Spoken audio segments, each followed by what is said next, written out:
Hello ladies, welcome to RB Couture, home for all embroideries.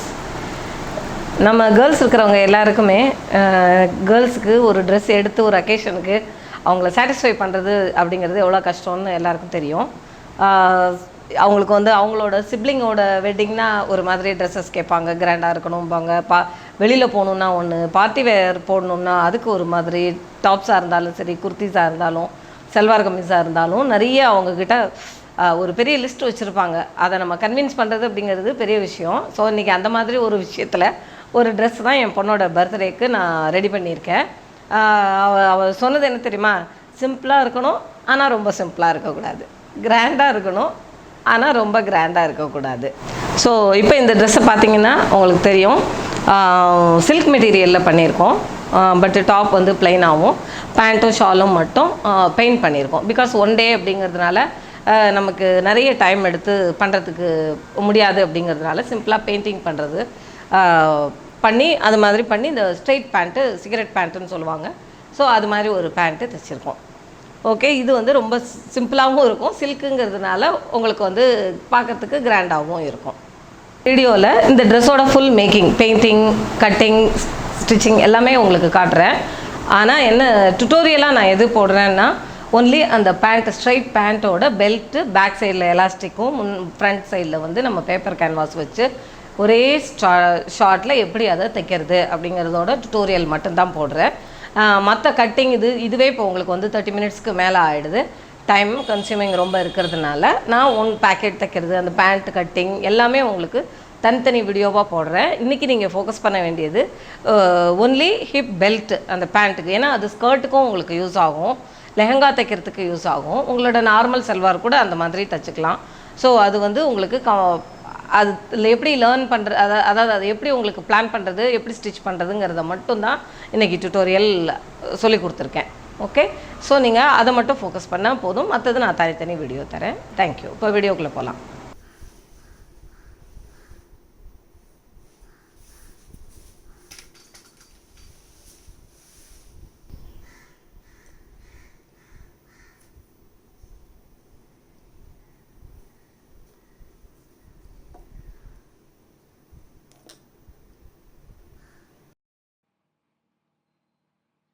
First இப்போது பேண்ட்டில் நான் free hand drawing தான் draw பண்ணிக்கிறேன். இப்போது ஃப்ரண்ட் அண்ட் பேக்கு ட்ரேஸ் பண்ணியிருக்கேன். கீழே வந்து உங்களுக்கு எல்லோ கார்பன் வச்சுருக்கேன். கார்பன் வச்சு தான் நான் ட்ரேஸ் பண்ணுறேன். ஃப்ரீ ஹேண்டில் தான் எல்லாத்தையும் ட்ரா பண்ணிகிட்ருக்கேன் முதல்ல.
இப்போ அந்த பென்சில் ஃப்ரீ டிராயிங் போட்டதுக்கப்புறமா, ஃபேப்ரிக் அவுட்லைனர வச்சு, அந்த டிராயிங் எல்லாத்து மேலயுமே நான் முதல்ல அவுட்லைன் ட்ரா பண்ணிக்கிறேன். அவுட்லைன ட்ரா பண்ணிட்டு, அத ட்ரை பண்ற வரைக்கும் வெயிட் பண்றேன். ஸோ ஒரு இடத்துல ஷால்லையும், ஒரு இடத்துல பேண்ட், ஃப்ரண்ட், பேக்குன்னு தனித்தனி டேபிள்ல போட்டு வச்சு, ஃபுல்லா அவுட்லைன் குடுத்துட்டுருக்கேன் ஃபுல்லா.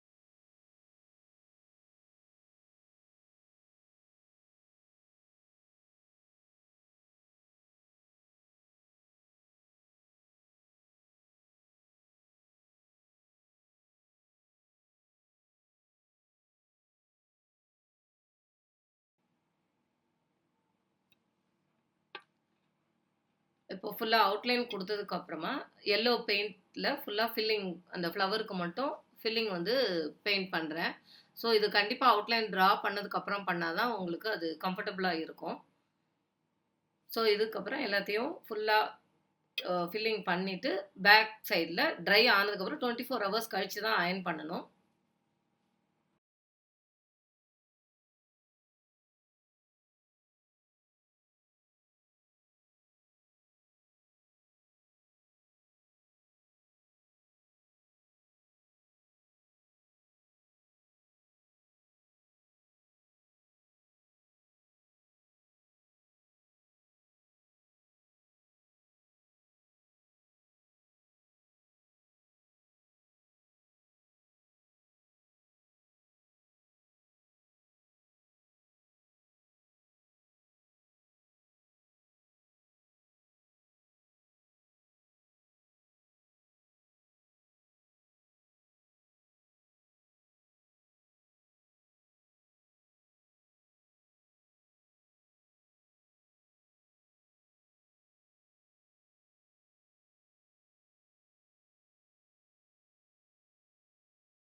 இப்போ பெல்ட் எல்லாம் அயர்ன் பண்ணிட்டேன்.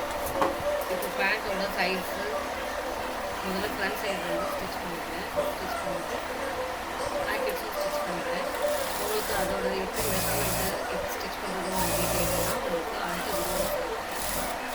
இது ஜஸ்ட்டு நான் உங்களுக்கு இன்னைக்கு நான் பண்ணுற மேக்கிங்கிறதுனால இது இந்த வீடியோ எல்லாமே வந்து பண்ணுறேன்.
இன்றைக்கி டுட்டோரியலில் நம்ம இப்போது ரெடிமேடில் பார்த்துருப்பீங்க. ஃப்ரண்ட்டில் வந்து பட்டி இருக்கும், பேக்கில் எலாஸ்டிக் இருக்கும். இது வந்து நம்ம நார்மல் ரெடிமேட் இந்த மாதிரி ஸ்ட்ரெயிட் பேண்ட்ஸுக்கு, லெஹெங்காஸ்க்கு, அதாவது குட்டி குழந்தைங்களுக்கு தைக்கும்போது ஸ்கர்ட்ஸ்க்கு, நமக்கே ஸ்கர்ட்ஸ்க்கெல்லாம் நல்லாயிருக்கும், பலாசா தைக்கும்போது நல்லாயிருக்கும். ரொம்ப ஈஸி மெத்தட் நான் இப்போ சொல்லித்தர போகிறேன். அதே சமயம் ஃபினிஷிங்கும் உங்களுக்கு வந்து ரெடிமேட் ஃபினிஷிங் வர மாதிரி நான் டிப்ஸ் கொடுக்க போகிறேன். இப்போது இது வந்து ஃப்ரண்ட்டு, பேண்ட்டோட ஃப்ரண்ட்டு நான் இப்போ ஃபுல்லாக எல்லாத்தையும் அயர்ன் பண்ணிட்டு வந்துட்டேன். இப்போது இது பேண்ட்டோட பட்டி, இதையும் 2ஆக மடித்து 4 inches, இந்த பக்கம் 2 inch, இந்த பக்கம் 2 inch, 4 inches. இது வந்து back side of the pant. Okay, இப்போது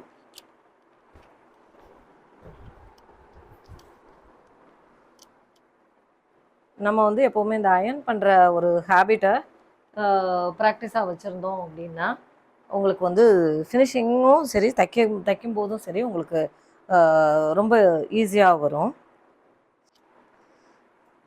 இப்போ இந்த மெஷர்மெண்ட் பேண்ட்டில் உங்களுக்கு எலாஸ்டிக் இல்லாத ஏரியா ஃப்ரண்ட் சைடு 16.5 இருக்குது. அதே சமயம் எலாஸ்டிக் இருக்கிறது வந்து நான் சொல்கிறது எல்லாமே இன்ச்சஸ் தான். நான் யூஸ்வலாக எனக்கு சென்டிமீட்டர் யூஸ் பண்ணி ஹேபிட்டாக இல்லை, அதனால் நான் எல்லாமே இன்ச்சஸாக தான் சொல்கிறேன். இது வந்து 13.5. இப்போ இதில் இன்னொரு விஷயம் நீங்கள் என்ன கவனிக்கணும்னா, இப்போ இதில் எல்லாருக்குமே வந்து எலாஸ்டிக் வந்து எந்த அளவுக்கு வைக்கணும் அப்படிங்கிறது பேக் பெல்ட்டுக்கு அப்படின்னு தோணும். இப்போ நீங்கள் சப்போஸ் இது மாதிரி ஒரு மெஷர்மெண்ட் ட்ரெஸ் வச்சுருந்தீங்க அப்படின்னா இது வந்து இழுக்காமல் இப்படியே ஸ்ட்ரைட்டாக வச்சு, இதில் எத்தனை இருக்குது, 13.5 இருக்குதா, இதை அப்படியே நீங்கள் 14 inch வச்சுக்கோங்க. ஜஸ்ட்டு அந்த அளவு மட்டும் நீங்கள் மெஷர்மெண்ட் எடுத்துக்கோங்க. அதே மாதிரி இப்போ இந்த ஃப்ரண்ட்டு பட்டிக்கு இப்போ எல்லாம் சேர்ந்து நான் ஒரே பட்டியாக தான் நான் தைக்க போகிறேன். இது வந்து 17. ஸோ ஃப்ரண்ட் வந்து 17 வந்துடுது. எலாஸ்டிக் வந்து உங்களுக்கு 16.5 வருது, இல்லை 14 தான் வருது, 14. ஸோ இந்த மெஷர்மெண்ட்டில்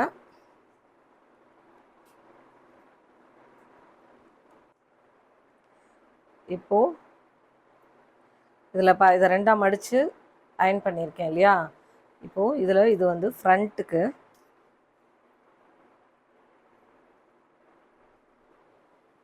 இது வரைக்கும் வச்சுருக்கேன் பாருங்கள்,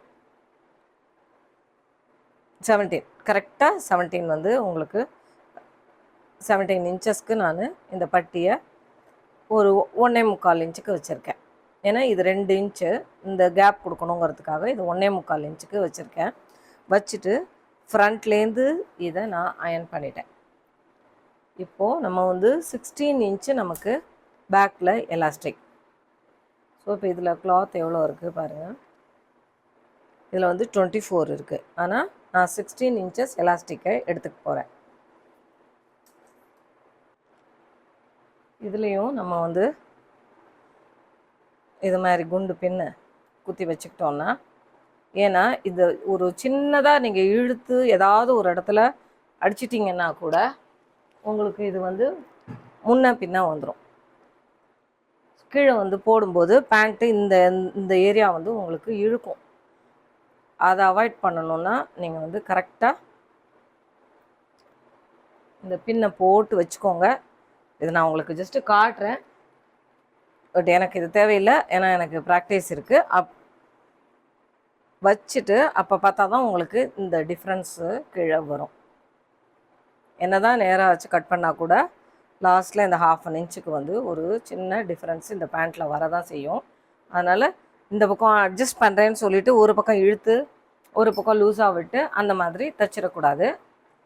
இந்த டிஃப்ரென்ஸோடு தான் தைக்கணும்.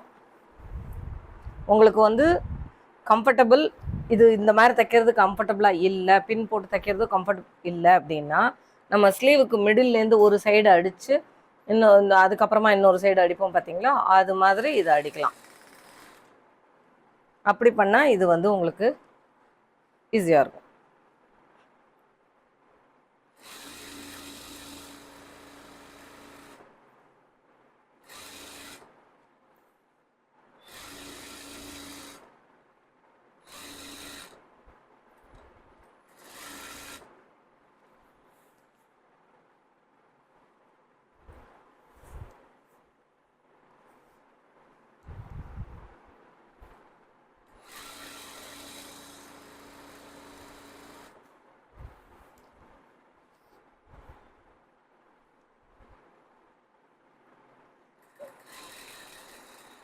எப்போவுமே நம்ம கர்வோ டேர்னிங்கோ ஷார்ப் எட்ஜஸோ வரும்போது நீடியில் வந்து இதில் இறக்கிட்டு அதுக்கப்புறமா நம்ம வந்து இந்த கிளாத்தை இப்படி தூக்கி இதோட டைரக்ஷனை மாற்றி தைச்சா மட்டும்தான் உங்களுக்கு அந்த ஏரியாவில் வந்து ஒரு சுருக்கம் இதெல்லாம் வராமல் நீட் ஃபினிஷிங்காக உங்களுக்கு வரும். ஸோ அதை வந்து கொஞ்சம் கூட அழுப்படாமல் நீங்கள் அதை வந்து ப்ராக்டிஸ் பண்ணிக்கணும். அதே மாதிரி இப்போ இது மாதிரி சைடெல்லாம் 2 பக்கம் ஜாயின் பண்ணிட்டோன்னா தனித்தனியாக அயன் பண்ணிட்டு வந்துட்டோம்னா உங்களுக்கு தைக்கிற டைம் வந்து ரொம்ப ஸ்பீடாக இருக்கும், கம்ஃபர்டபுளாக இருக்கும். நீங்கள் வந்து இந்த திருப்பி அடித்து பிரித்து அந்த கஷ்டம்லாம் இதில் உங்களுக்கு வராது. இப்போ மிடில் அடிச்சிட்டேன் நான்.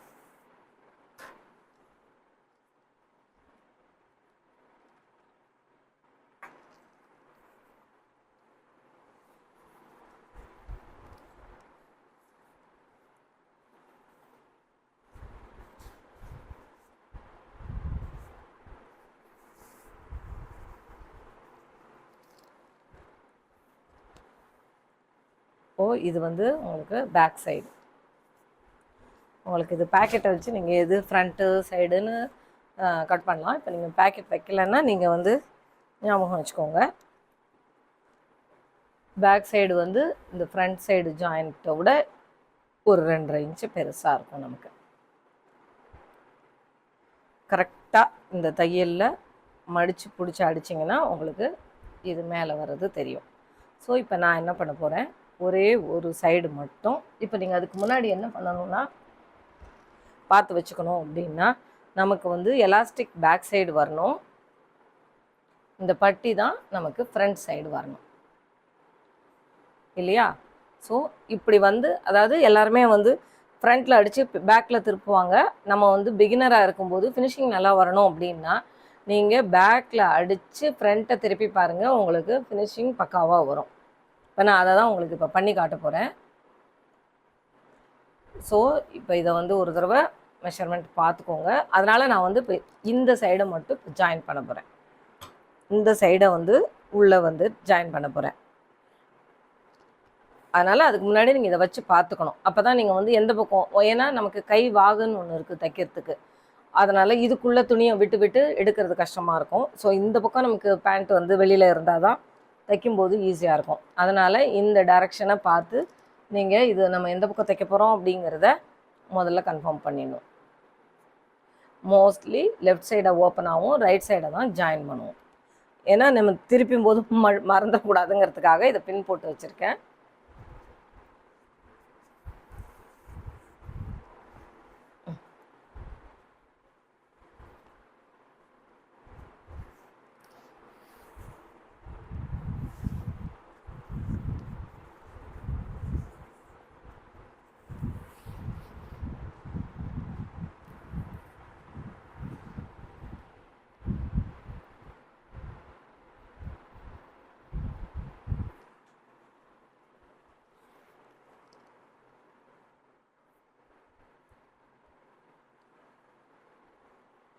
இப்போ ஃப்ரண்ட் அந்த பக்கம் வந்து அதே டிஃப்ரென்ஸ் நமக்கு இந்த சைடும் வரணும். அதனால் நீங்கள் என்ன பண்ணுங்கள், கீழேருந்து கரெக்டாக அந்த அளவு டிஃப்ரென்ஸ் வச்சு இதை வந்து மடித்து அடிச்சிருங்க. இல்லைன்னா ஏற்ற இறக்கமாக வந்துடும்.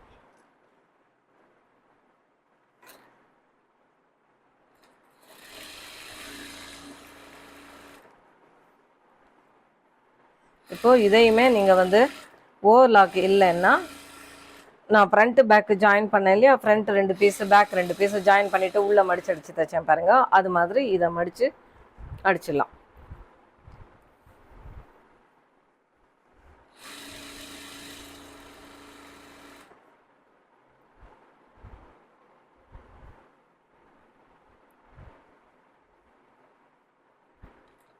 இந்த பேண்ட்டெல்லாம் பாக்கெட்டெல்லாம் ஜாயின் பண்ணி அடிக்கும்போது கீழே கிளாத்தில் சுருக்கம் வந்துடாமல் பார்த்து அடிக்கணும்.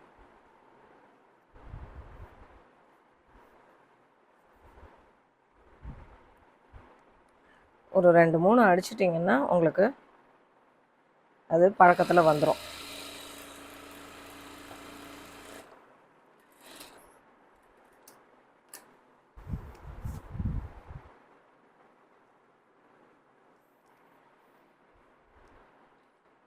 மடித்து அடிக்கும்போது கொஞ்சம் கேர்ஃபுல்லாக வெளியில் மட்டும்தான் மடித்து அடிக்கணும், உள்ளே உள்ளதை டிஸ்டர்ப் பண்ணிடக்கூடாது.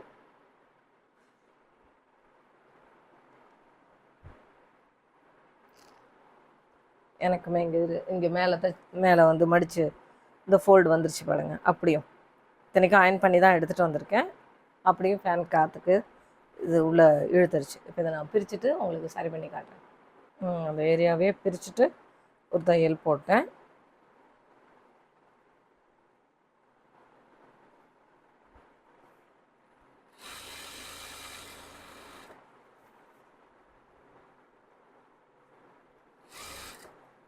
இது உங்களுக்காக பண்ணலாம், இப்படியும் பண்ணலாங்கிறதுக்காக தான் நான் வந்து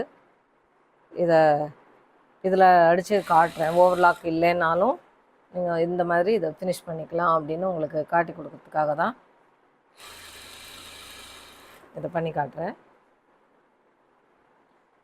இது வந்து இந்த ஜாயின் பண்ணியிருக்கிற இந்த கோட்டுக்கு வெளியில் தான் இருக்கணும். உள்ளே போயிடுச்சுன்னா உங்களுக்கு பேண்ட்டு சப்போஸ் அது ரொம்ப ஸ்ட்ரைட் கட் பண்ணியிருந்தீங்கன்னா உங்களுக்கு அப்புறம் இடிக்கும், அந்த இடம் டைட்டாக இருக்கும். அதனால் அதை பார்த்து வச்சுக்கோங்க. கரெக்டாக கோட்டுக்கு வெளியில் நீங்கள் ஜாயின் பண்ணியிருக்கிறதுக்கு வெளியில்.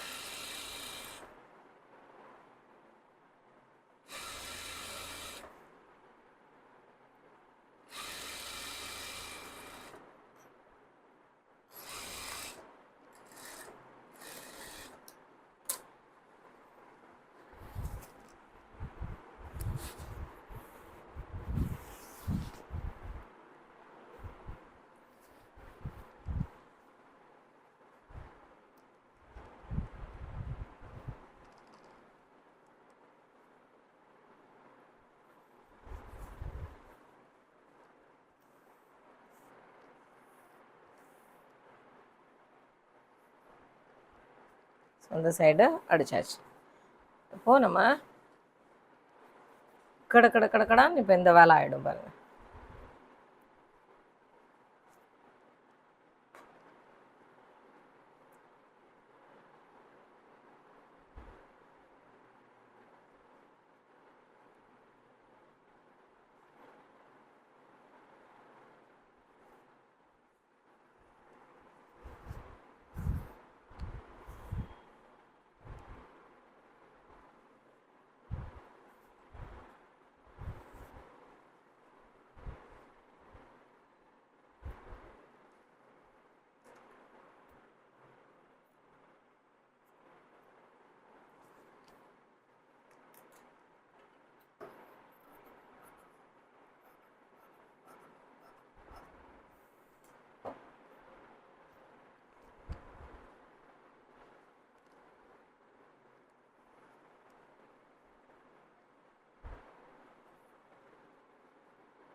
இன்னொரு விஷயம் சொல்ல மறந்துட்டேன், பின் போட்டு வச்சேன்.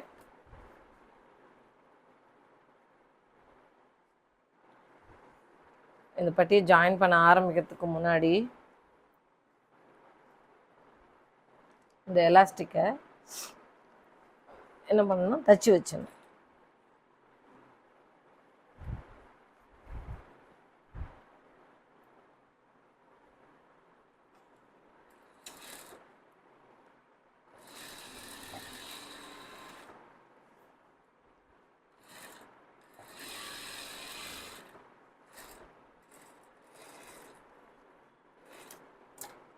ஆரம்பித்த இடத்துலையும்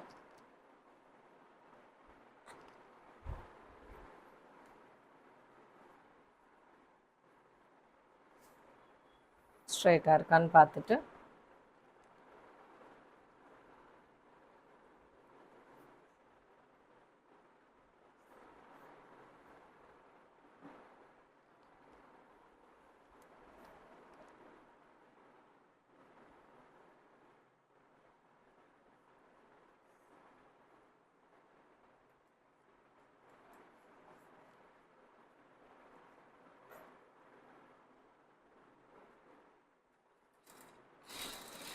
சின்னதாக லைட்டாக கொஞ்சம் விட்டால் போதும். 1/4 இன்ச்சை விட கம்மியாக விடணும். ஏன்னா நம்ம வந்து கிட்டத்தட்ட 1/2 இன்ச்சு தான் எக்ஸ்ட்ரா கொடுத்துருக்கோம் அதுக்கு.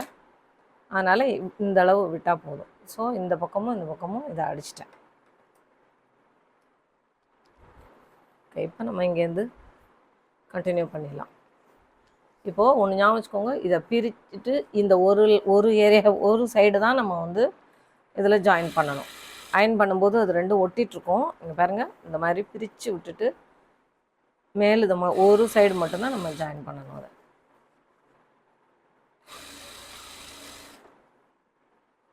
இப்போது இந்த எலாஸ்டிக் இதை அடிக்கும்போது எலாஸ்டிக்கை வச்சு அடிச்சிடாதீங்க. வெறும் கிளாத்தில் மட்டும் அடிக்கிறீங்களாங்கிறத கன்ஃபார்ம் பண்ணிக்கோங்க.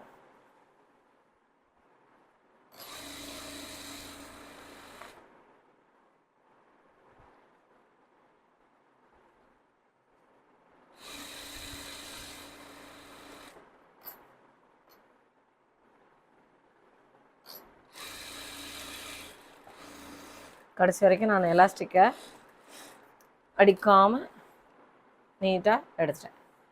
இப்போது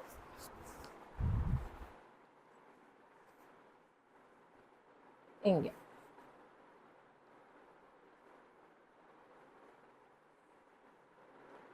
இதை ஃப்ரண்ட்டில், ஆனால் இந்த இடம் முன்ன பின்ன இருந்தால் கூட நம்ம சைடில் பிடிக்கும்போது சரியாயிடும். அதனால் கரெக்டாக இந்த தையல் தெரியாத மாதிரி இதில் மடித்து அடிக்கணும். பாக்கெட் பின்னாடி மடங்கியிருக்கான்னு பார்த்துக்கோங்க.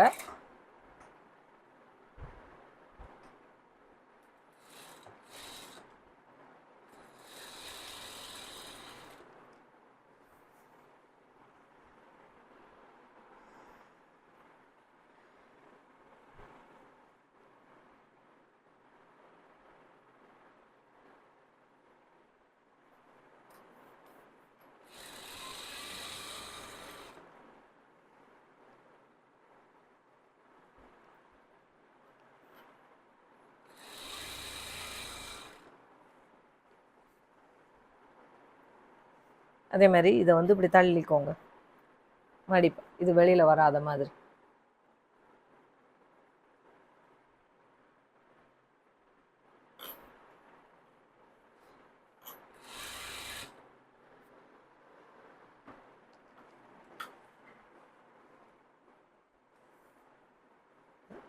இந்த இடத்துல ஸ்டிச் மிஸ் ஆயிடுச்சு.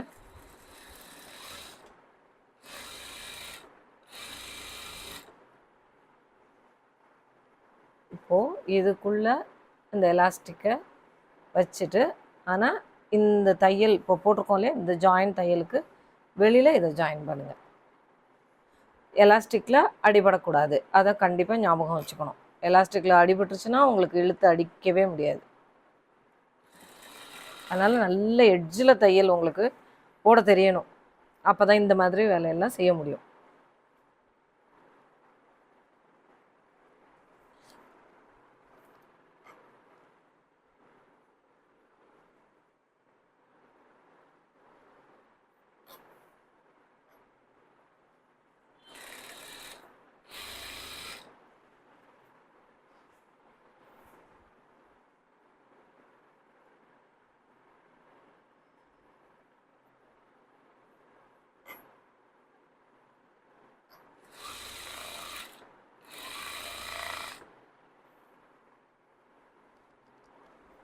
இப்போ இந்த எலாஸ்டிக்கை இழுக்கும்போது ஊசி வந்து இது மாதிரி உள்ளே இருக்கும்போது தான் நீங்கள் இந்த எலாஸ்டிக்கை இந்த இடத்த அட்ஜஸ்ட் பண்ணுறதுக்கு இழுக்கணும். ஊசி வெளியில் இருக்கும்போது வந்ததுன்னா கழண்டு வந்துடும் மொத்தமாகவே.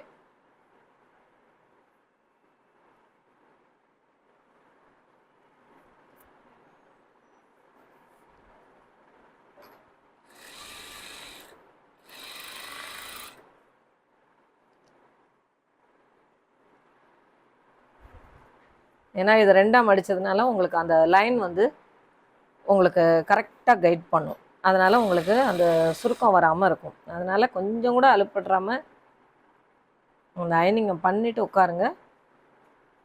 இது வந்து நீங்கள் குழந்தைங்களுக்கு, சின்ன குழந்தைங்களுக்கு லெஹங்கா அடிக்கிறீங்க பாருங்கள், அதுக்கு பயங்கர யூஸ்ஃபுல்லாக இருக்கும். ட்ராயர் அடிச்சிங்க, அந்த மாதிரி ஷார்ட்ஸ் எல்லாம் அடிச்சிங்கன்னா, ஸ்கர்ட்ஸ் அடித்தா அதுக்கெல்லாம் இந்த மெத்தட் வந்து ரொம்ப கம்ஃபர்டபுளாக இருக்கும்.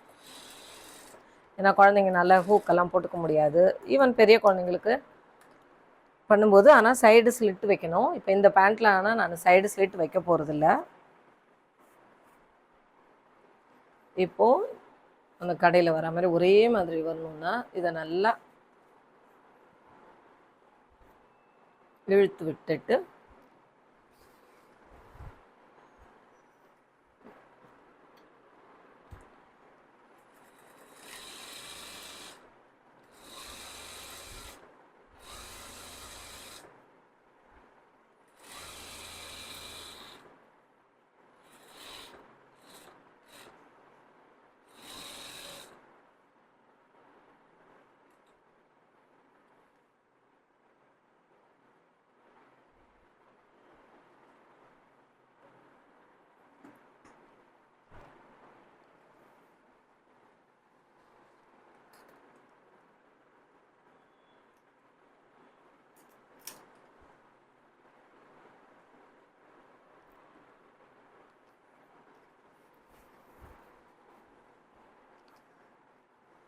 ஸோ முடிச்சாச்சு. இப்போது பின்னாடி இந்த சைடு ஜாயின் பண்ணி முடிச்சிடலாம்.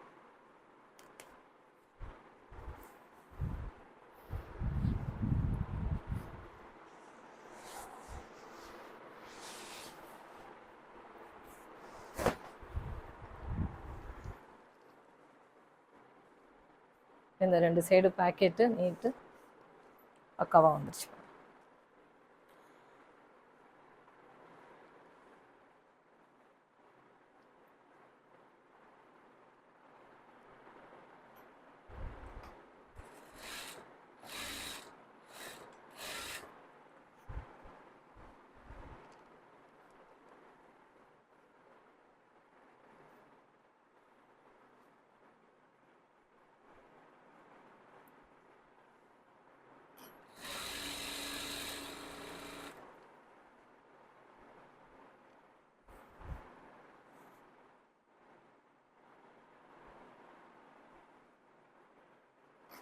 நீங்கள் இந்த மெத்தடை குழந்தைங்களுக்கு பட்டுப்பாவாடை சட்டை அடிக்கிறதுலலாம் தைச்சி பாருங்கள். முதல்ல உங்கள் ஓல்டு சாரியில் தைச்சி ப்ராக்டிஸ் பண்ணிவிட்டு அப்புறமா மெயினில் அடிங்க.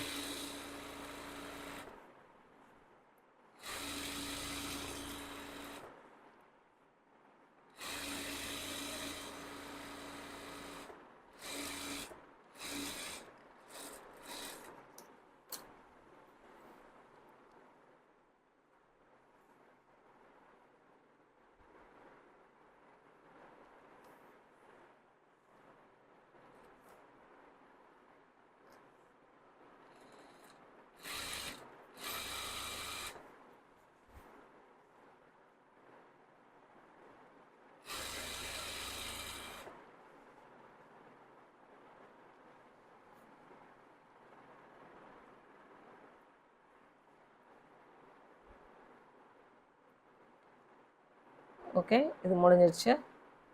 அதுக்கப்புறம் கீழே மடித்து அடிக்க வேண்டியது மட்டும்தான்.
இப்போ ஃபுல்லாக செல்வார் கம்ப்ளீட் ஆயிடுச்சு. இப்போ நீங்கள் பார்க்குறது கம்ப்ளீட்டட் பேண்ட்டு, அதோட துப்பட்டா